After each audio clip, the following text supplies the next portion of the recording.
കുഹാസ്, അതായത് Kerala university of health sciences ഫസ്റ്റായിട്ട് form ചെയ്തിട്ടുണ്ടായിരുന്നത് 2010-ലായിരുന്നു. അതായത് ഞാനൊക്കെ BDSന് ജോയിൻ ചെയ്ത സമയം, സത്യത്തിൽ BDSന് ജോയിൻ ചെയ്ത സമയത്ത് ആക്ച്വലി കാലിക്കറ്റ് യൂണിവേഴ്സിറ്റി ആണല്ലോ എന്നൊരു പ്രതീക്ഷയിലായിരുന്നു.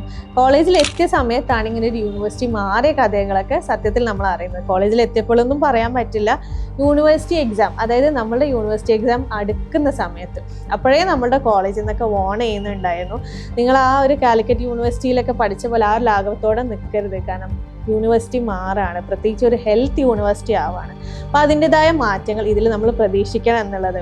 പക്ഷേ എല്ലാവരുടെ പോലെയും നമ്മളും അത് അത്ര ഒരു സീരിയസ് ആക്കി എടുത്തിട്ടുണ്ടായിരുന്നില്ല. ഫസ്റ്റ് ബാച്ച്, അതായത് കുഹാസ് ഇറങ്ങിയിട്ടുള്ള ഫസ്റ്റ് ബാച്ച് എക്സാം എഴുതുന്നത് BDSR ആയിരുന്നു അന്ന്, 2010 ബാച്ച്. ആ റിസൾട്ട് അത്രയും പത്തറ്റിക് ആയിരുന്നു. അങ്ങനെ റിസൾട്ട് വരുന്ന സമയത്ത് ഒരു 50 സ്റ്റുഡൻസ് ഉള്ള കോളേജിൽ നിന്ന് കഷ്ടിച്ച് 3 പേര് പാസ്സാവുക, 10 പേര് ക്യാരി ഓവർ ആയിട്ട് പാസ്സാവുക എന്നൊക്കെ പറഞ്ഞു കഴിഞ്ഞാൽ ആക്ച്വലി BDSന്റെ ഒക്കെ തന്നെ ചരിത്രത്തിൽ ഫസ്റ്റ് ടൈം ആയിരുന്നു.